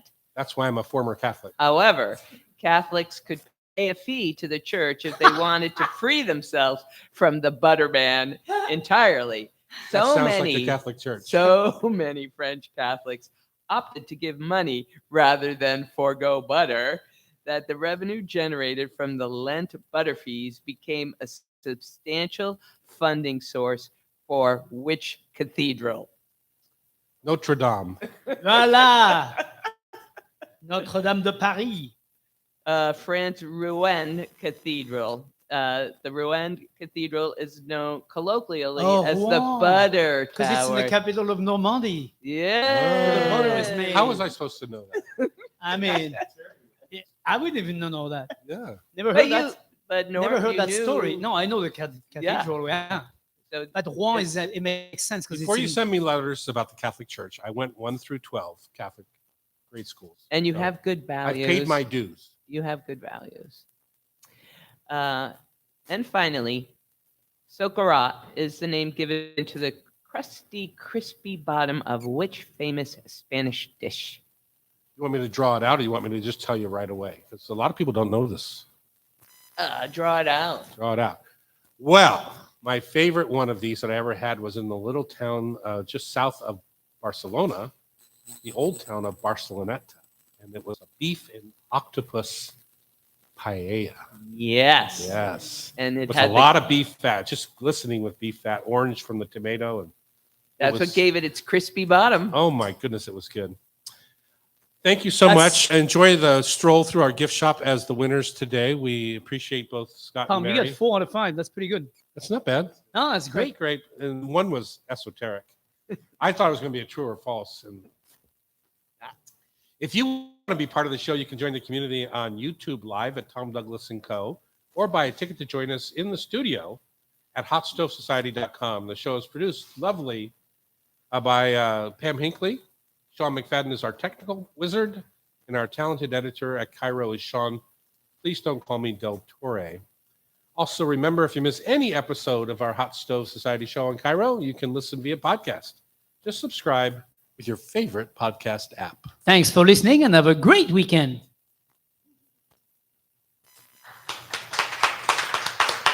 Boy, that applause was hard to come. We had to wake up We the were audience. off our We had to game. wake up the audience at the end. All right, we need quiet in the kitchen for just a second.